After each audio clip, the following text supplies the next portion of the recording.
एक बड़ी इंडस्ट्री है फूड प्रोसेसिंग, और इसका जो भविष्य है, जो इसका जीडीपी में रोल है, जो इसका एग्रीकल्चर सेक्टर में रोल है, जो इसका एक्सपोर्ट में रोल है, वो लगातार बढ़ रहा है। क्यों बढ़ रहा है? क्योंकि हमारा लाइफ स्टाइल, हमारी पेमेंट कैपेसिटी, ये सब मूव कर रही है। तो आइए इस लेक्चर में हम लोग समझेंगे उन सारे पोटेंशियल बातों को, उन सारे फैक्चुअल इंफॉर्मेशन को जो केवल यूपीएससी और यूपीएससी प्रीलिम्स मेंस के लिए रिलेवेंट हो। तो आइए इंडियाज फूड प्रोसेसिंग पोटेंशियल्स को डिस्कस करते हैं। और यहाँ ये भी बात हम समझ लेते हैं कि ये सारे वो पॉइंट हैं जो न्यूज़पेपर में आर्टिकल निकलते हैं, यूपीएससी के लिए इंपॉर्टेंट होते हैं। इनको हम लोग इसको एक एक करके सॉल्व कर रहे हैं। चलिए मूव करते हैं अपने पहले टॉपिक की तरफ। पहले समझते हैं कि फूड प्रोसेसिंग सेक्टर है क्या, कितने टाइप की फूड प्रोसेसिंग होती है। तो साधारण सी भाषा में समझ लीजिए कि आम काट कर अचार बना दिया गया है, दूध से पनीर बना दिया गया है, तो यही प्रोसेसिंग है। ठीक बात है। अब इसके कई चरण होते हैं, जैसे primary processing, secondary processing, tertiary processing. फिलहाल इतना समझें कि जो रॉ मटेरियल खेतों से निकल रहा है, जो रॉ मटेरियल पेड़ों से निकल रहा है, अगर उसमें कुछ ग्रेडेशन करके, कुछ अपग्रेड करके, कुछ नया क्रिएट कर दिया जाए या उसकी वैल्यू बढ़ा दी जाए, तो उसको हम क्या बोलेंगे? फूड प्रोसेसिंग बोलेंगे। जैसे ऐसे समझिए कि क्या आप धान खा सकते हैं? नहीं। तो धान को जब मिल में लेकर जाएंगे तो धान अलग हो जाएगा, उसकी भूसी अलग हो जाएगी और चावल अलग हो जाएगा। तो ये जो राइस मिलिंग का काम है, ये कैसा काम है? प्राइमरी प्रोसेसिंग का काम है। तो देखिए, what is food processing? Food processing transform raw agriculture and animal material into edible food product. क्या क्या कर सकते हैं? जैसे क्लीनिंग, मिलिंग, प्रिजर्वेशन, क्या क्या तरीके हो सकते हैं, ये सब बातें बड़ी इंपॉर्टेंट है और इसको हम लोग एक एक करके डिस्कस भी करेंगे। जरा ध्यान से देखते रहिएगा। This sector is crucial. इसका लगातार स्कोप बढ़ रहा है क्योंकि जो भारत में लाइफस्टाइल पैटर्न हो रहा है, जितना बिजी लाइफ हो रही है, जितना इम्पैक्ट देखने को मिल रहा है मेट्रोपॉलिटन का, इन सब में ये स्कोप, इस सेक्टर का स्कोप लगातार बढ़ता चला जा रहा है। तीन सेक्टर्स को समझते हैं। Number 1, primary processing sector. Basic treatment देना, सिर्फ साफ कर देना, अपग्रेड कर देना। जैसे सबसे अच्छा उदाहरण ले लीजिए, राइस मिलिंग। धान अलग कर देना और भूसी अलग कर देना और चावल अलग कर देना। सेकेंडरी का मतलब क्या होता है? थोड़ा सा और एड ऑन कर देना। जैसे हमने गेहूं को साफ किया तो प्राइमरी प्रोसेसिंग किया, और गेहूं को पीस कर आटा बना दिया तो सेकेंडरी प्रोसेसिंग हो गया। ठीक बात है। टर्चरी, दूध को पनीर बना दिया, सेकेंडरी प्रोसेसिंग हो गया। टर्चरी प्रोसेसिंग, इस तरह से उसको बना देना कि वो रेडी टू यूज हो जाए। जैसे मैगी 2 मिनट में बन गई, वो है क्या? बेसिकली बहुत सारे रॉ मटेरियल को इस तरह से प्रोसेस कर दिया है, तो टर्चरी प्रोसेसिंग में हो गया। अब आप समझ लीजिए, आप ध्यान से देखिए कि जल्दी से जल्दी क्या बन सकता है। अब तो मैंने देखा फ्रोजन चिली पनीर, फ्रोजन दालें, ये सब बन के आ रही हैं और खूब बिक रही हैं। ऑस्ट्रेलिया वगैरह में तो रोटियां बिक रही हैं, आप उसको गर्म करिए, पराठा बनाइए और खाइए। ठीक बात है। तो ना आटा सानने का झंझट, ना कुछ करने का झंझट। इसकी सेल्फ लाइफ भी बहुत ज्यादा है, लंबे समय तक आपके घर में रह सकता है, क्वालिटी बहुत अच्छी है। ठीक बात है। और दूसरी बात है, कई मेथड भी आ गए। जैसे आपने सुना होगा फूड इरिडेशन के बारे में, जिसमें हम खाने में एक पर्टिकुलर टाइप के रेडिएशन को गुजार कर उसके लगभग सारे बैक्टीरिया और माइक्रो ऑर्गेनिजम्स खत्म कर देते हैं। चलिए देखते हैं भारत में फूड इंडस्ट्री का क्या वैल्यू है, किन किन चीजों में हम टॉप पर हैं, और इसके सारे फैक्ट ना प्रीलिम्स के पॉइंट से भी नोट कर सकते हैं। देखिए अगर ध्यान से, तो भारत दुनिया का सबसे बड़ा, छठा सबसे बड़ा फूड प्रोसेसिंग इंडस्ट्री का मार्केट है। फूड प्रोसेसिंग इंडस्ट्री भारत में दुनिया में 6ठे नंबर पे। India's food processing industry is the 6th largest globally, जिसकी आज की डेट में, थोड़ा सा पुराना डेटा है, $336 वैल्यू है, जिसका भविष्य में प्रोजेक्शन, और बहुत दिन बाद की नहीं, 2032 में, यानी आज से 5-7 साल बाद, $735 बिलियन का होगा। ये फिगर ये शो कर रहा है कि ये बहुत बड़ा बाजार है। और जो इसका ग्रोथ रेट है, देखिए compound annual growth rate CAGR that is 8.8%। ये 8.8% के रेट से सेक्टर बढ़ रहा है। और आखिर ऐसी क्या चीजें हैं जो इंडिया को इतनी बड़ा फ्यूल दे रहा है, इतना बड़ा फूड प्रोसेसिंग के लिए? तो समझिए, क्योंकि हम फ्रूट्स के प्रोडक्शन में दुनिया में सेकंड नंबर पर आते हैं, वेजिटेबल में सेकंड नंबर पर आते हैं, डेयरी प्रोडक्शन में पहले नंबर पर आते हैं। तो ये जो रॉ मटेरियल सप्लाई है, यही हमें टॉप पे लेके जा सकती है, और इसी रॉ मटेरियल की वजह से ही आज हम 6 पर हैं। अब ये जो रॉ मटेरियल का वेस्टेज होता है, अभी हम लोग पढ़ेंगे, जब हम प्रोसेसिंग कर रहे होते हैं तो because of infrastructure gap, because of technology, हमें बहुत सारा फल फ्रूट और पेरिशेबल आइटम्स हैं, ये सारे इनको वेस्ट कर देना होता है या वेस्ट हो जाते हैं, तो इसकी वजह से ही अभी थोड़ा सा लैग जो है दिख रहा है। खैर, आज की डेट में अगर हम ध्यान से देखें तो प्रीलिम्स के पॉइंट से तीनों पॉइंट इंपॉर्टेंट है। देखिए, this sector means food processing sector, ये इकोनॉमी में बहुत सिग्निफिकेंटली रोल प्ले कर रहा है। 9% ऑफ जीवीए इन एग्रीकल्चर, कितना? 9% of gross value added in agriculture. Agriculture sector में 9% रोल प्ले करता है। 23% इन कंट्रीज एक्सपोर्ट, जितना भी भारत से एक्सपोर्ट होता है उसका 23% इसी सेक्टर से आता है, और लगभग 7 मिलियन जॉब इस सेक्टर ने क्रिएट करी है।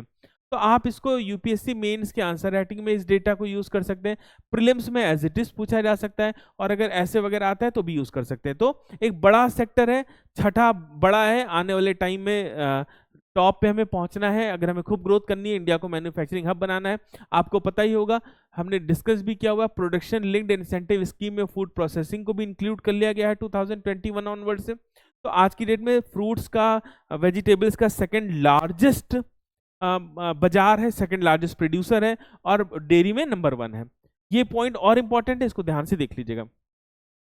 चलिए आगे बात करते हैं, ऐसी क्या क्या चीजें हम कर रहे हैं या ऐसी क्या शिफ्ट हो रहे हैं जिसकी वजह से ये सेक्टर ग्रो करेगा ही करेगा। तो बाहर अब इसको सोशियोलॉजिकली समझने की कोशिश करेगा, आखिर ऐसी क्या चीज हो रही है, आखिर जो आपकी लाइफ में तेजी हो रही है उसका इस सेक्टर से क्या लेना देना है।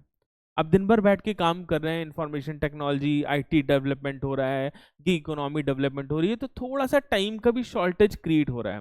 तो अब बंदा या घर में भी लोग, because of women empowerment, practically समझ लीजिए कि महिलाएं भी चाहती हैं कि खाना ना बनाना पड़े, और पुरुष तो कभी बनाएंगे ही नहीं, ये तो तय हो चुका है, पैट्रियार्कल सोसाइटी है।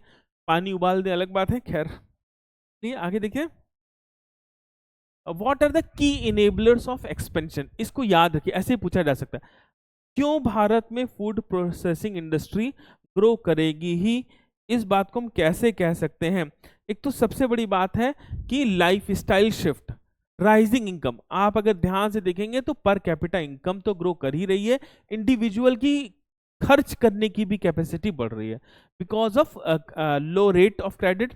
अर्बनाइजेशन बढ़ रहा है, हर आदमी गांव से शहरों की तरफ मूव कर रहा है, और वो बड़ी बड़ी बोरियों से अपने आप को लिफाफों में शिफ्ट कर ले रहा है। यहाँ बड़ी बड़ी बोरियों का मतलब है कि गांव में आपके पास खेती होती थी, ढेर सारा अनाज आता था, अब लेकिन आप उस अनाज को क्या करो, छोटे छोटे 2-2 किलो के पैकेट में मंगा रहे हो, बस क्या है, वो वैल्यू एडेड है। क्लियर? तो urbanisation is the reason, urbanisation ही एक की एनेबलर है जो इस सेक्टर को बढ़ा रहा है। और द बिजी लाइफ स्टाइल, हम बिजी हैं कि नहीं, हमें बिजी दिखना है इसलिए मैगी ही खानी है। खैर, और इंडियन यूथ में बिजी लाइफ स्टाइल, लगभग 65% लोग अंडर 35 की जो लाइफ स्टाइल है वो चेंज हो चुकी है, और यही 3 वजह हैं जिसकी वजह से इस सेक्टर की डिमांड बढ़ रही है। अब देखो, जहां किसी चीज के पॉजिटिव एस्पेक्ट भी हैं वहां निगेटिव एस्पेक्ट भी हैं। इसी बिजी लाइफ स्टाइल की वजह से, इसी प्रोसेस्ड फूड की वजह से बहुत सारे मेडिकल चेंजेस भी हम लोग डिस्कस करेंगे, तो बट वो सब्जेक्ट दूसरा होगा, वो तरीका दूसरा होगा। आइए दूसरा पॉइंट समझिए, क्यों भारत में इस इंडस्ट्री का बहुत अच्छा ग्रोथ है, क्यों ये आज भी सनराइज इंडस्ट्री है। पता हो तो मुझे कमेंट में बताना, व्हाट इज सनराइज इंडस्ट्री। तो अबेंडेंट रॉ मटेरियल, अभी हम लोग ने डिस्कस किया, डेयरी प्रोडक्शन में भारत नंबर 1 है, ठीक बात है। इसके अलावा वेजिटेबल्स में सेकंड नंबर पे, फ्रूट में सेकंड नंबर पे। तो कंसिस्टेंट सप्लाई चेन है, अगर हम प्रोसेस करना चाहते हैं तो हमें रॉ मटेरियल की तो कमी होगी नहीं, हमें कहीं से जाने की जरूरत ही नहीं पड़ेगी। और दूसरा, ये 2 पॉइंट हो गया। तीसरा पॉइंट है टेक्नोलॉजिकल एडवांसमेंट, इसको 2 तरह से समझते हैं। एक तो फूड प्रोसेसिंग करने के लिए हम टेक्नोलॉजिकल एडवांसमेंट कर रहे हैं, हमारे पास नई टेक्निक्स आ गई, नए मेथड्स आ गए, और एज वेल एज इस टेक्नोलॉजी एडवांसमेंट ने प्रोड्यूसर को भी इनेबल किया कि वो डायरेक्टली अपना फूड बेच पाए। मैं देख रहा था इंस्टाग्राम पे, तो मैंने देखा एक झा जी हैं जो अचार बेच रहे हैं, एक गुजरात का कोई छोटा किसान है वो बड़े बड़े स्टील के डिब्बों में घी बेच रहा है, कोई पापड़ बेच रहा है, कोई खाखरा बेच रहा है। और वो सीधे B2C घर में प्रोड्यूस कर रहे हैं और सीधे कंज्यूमर को फर्स्ट हैंड टेस्ट प्रोवाइड कर रहे हैं। तो this is possible because of technological advancement. तो ये AI driven website, internet, social media, इसने भी इस सेक्टर को बूस्ट करने का काम किया है। एंड द लास्ट जो इंपॉर्टेंट है कि हम बना तो रहे, भेज कैसे रहे, खुद तो चल के आएंगे नहीं। तो जो ये लॉजिस्टिक सप्लाई वाले हैं, इनका भी भारत में खूब ज्यादा रोल बढ़ा है। आप देखते होंगे आए दिन ढेर बड़ा सा बैग टांग के लोग आपके घरों में आ रहे हैं। E-कार्ट हो गया, डिलीवरी हो गया, और ऐसे बहुत सारी कंपनीज हो गई जो तुरंत तुरंत आपको सप्लाई करने को तैयार है। तो this is possible because of technology. तो टेक्नोलॉजी ने इनेबल किया है, रॉ मटेरियल हमारे पास है और लाइफ स्टाइल में चेंज हो रहा है, और यही 4-5 पॉइंट भारत को एक बहुत फेवरेट डेस्टिनेशन बना रहे हैं फूड प्रोसेसिंग का। अब हमें इसे समझना होगा और हमें इसे ग्रो कराना होगा। सरकार समझ भी रही है, कोशिश भी कर रही है, थोड़ा सा और कोशिश करने की जरूरत है। चलिए खैर आगे बढ़ते हैं। अब हम समझते हैं कि आखिर क्या और स्ट्रेटेजिक एडवांसमेंट है जिसकी वजह से हम बढ़ सकते हैं। समझिए, ये दो बात, वो तो ऊपर हमने जनरल बातें करी, यहाँ पे कुछ और पॉइंट हम समझने की कोशिश करते हैं। Number, cost and labour advantage. Bharat लगभग लेबर इंटेंसिव सेक्टर की वजह से 40% लो प्रोडक्शन कॉस्ट पर प्रोड्यूस कर सकता है। ये पॉइंट समझने वाली बात है।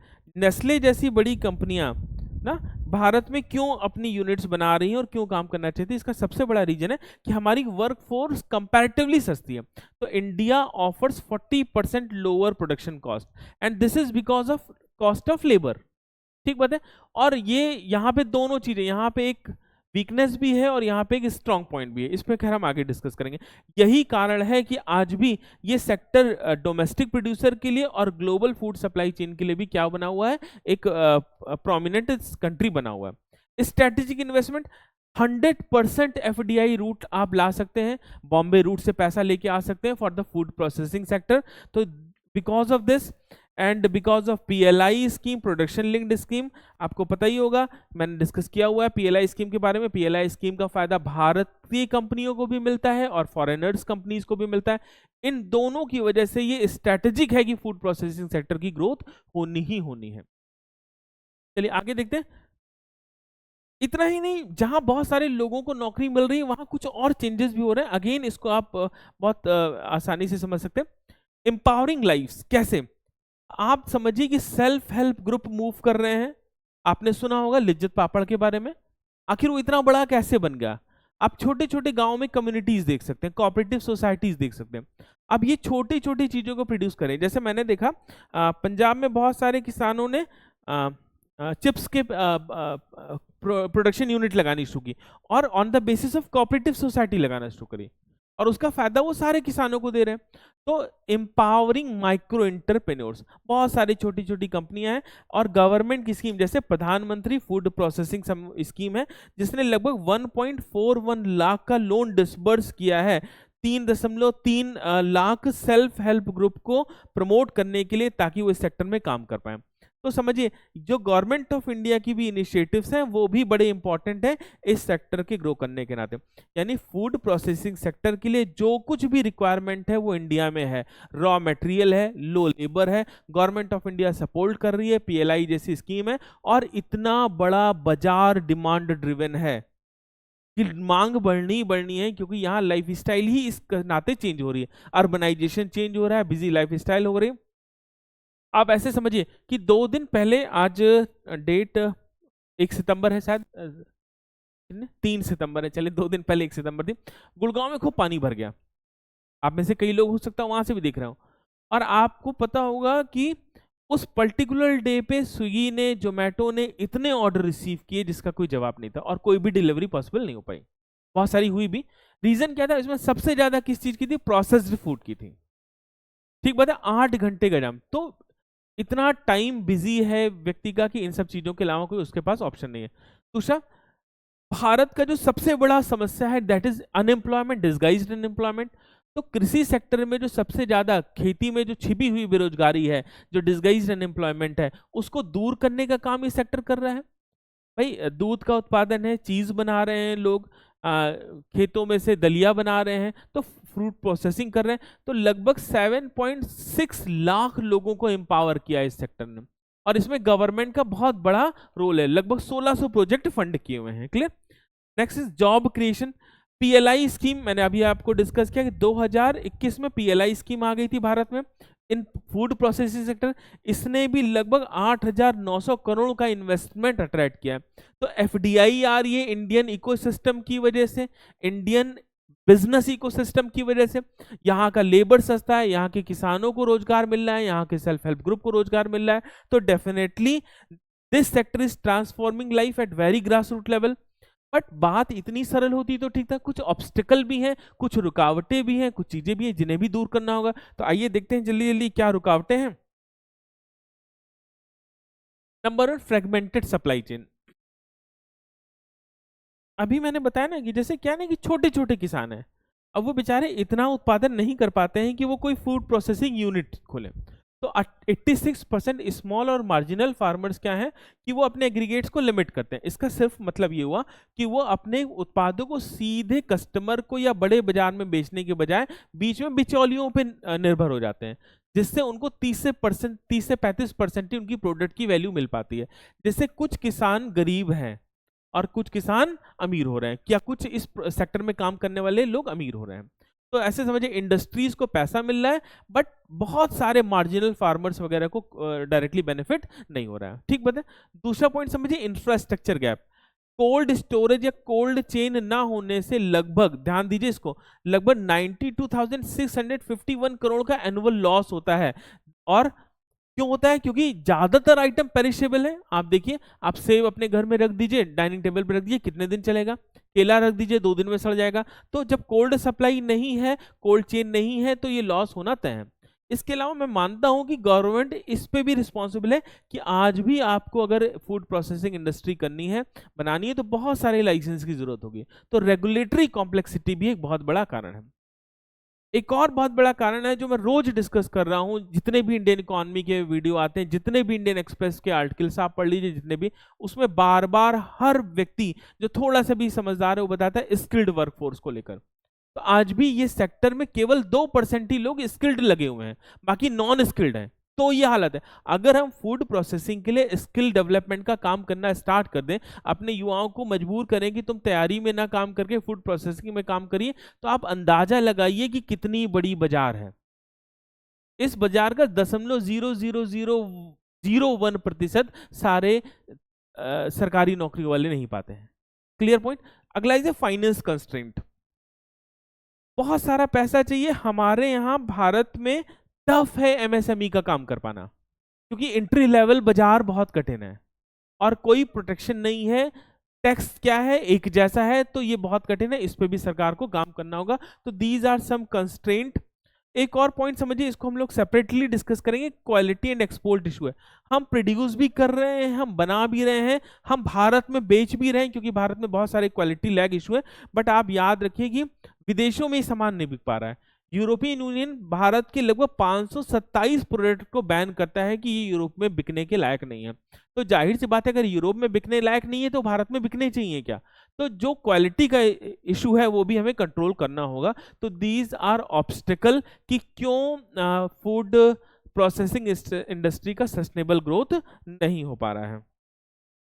चलिए गवर्नमेंट सपोर्ट की बात कर लेते हैं। गवर्नमेंट कई मामलों में सपोर्ट भी कर रही है, आप इन स्कीम्स को पढ़िएगा भी। तो की initiative and policies by government of India. तो सबसे पहला आप देखिए, इन सारी स्कीम्स को आपको पढ़ना भी होगा। प्रधानमंत्री किसान संपदा योजना इंफ्रास्ट्रक्चर डेवलपमेंट के लिए काम कर रही है। फूड प्रोसेसिंग में इसमें 10,000 करोड़ रुपए का सैंक्शन किया गया है, इस पीएलआई स्कीम में ऐड कर दिया गया है और मेगा फूड पार्क की स्कीम को जोड़ा गया है। रिसेंटली 2024-25 के बजट में भी सरकार ने खूब सारा एलोकेशन इस इंडस्ट्री के लिए किया था। देखिए 50 नई फूड इरिडेशन यूनिट खोली गई है। मैंने पूरा डिस्कशन किया हुआ है कि फूड इरिडेशन कैसे करते हैं, कैसे वो सेल्फ लाइफ को बढ़ाता है, किसको एक्सरे से कर सकते हैं, किसके लिए कितने फ्रीक्वेंसी की जरूरत होती है। ये एक ऐसा पॉइंट है ना जो यूपीएससी प्रीलिम्स में आने वाले टाइम में पूछा ही जाना है। इस पे काम करिएगा, नहीं तो वीडियो देख लीजिएगा। NABL एक्रेडिटेड लैब्स खोली और ढेर सारा फंड एलोकेट किया है। इसी साल आपने पढ़ा होगा नेशनल मखाना बोर्ड बनाया गया। कमेंट में करके बताना कि कहाँ पे इसका ऑफिस वगैरह बनाया गया है। ये यूपीपीसीएस टाइप के पेपर्स में पूछा जा सकता है। क्लियर। एक एमसीक्यू है, इसको स्टॉप करिएगा, होल्ड करिएगा और इसको पढ़ के इसका आंसर कमेंट में बताइएगा। अगला देखिए, इसको समझ लेते हैं। छोटा सा है, इसको देखिए। घर में अचार बनाते हुए देखा है आपने? ठीक बात है। अचार बनाते समय हम लोग क्या करते हैं ना कि ज्यादा नमक डाल देते हैं, थोड़ा सा चीनी डाल देते हैं, थोड़ा सा कड़वा तेल या सरसों का तेल ज्यादा डाल देते हैं, फिर उसको गर्म करते हैं या धूप में रख देते हैं। क्यों करते हैं ऐसा? क्यों? केवल टेस्ट के लिए? तो टेस्ट एक कारण हो सकता है। तो फूड प्रोसेसिंग के मल्टीपल मेथड को यूज करना ताकि फूड की सेल्फ लाइफ को बढ़ाया जा सके। जैसे अचार में ही समझिए, पानी को भी बैलेंस करना है, माइक्रो ऑर्गेनिज्म की ग्रोथ को भी खत्म करना है, और फूड की क्वालिटी को भी बढ़ाना है, सेल्फ लाइफ को बढ़ाना है।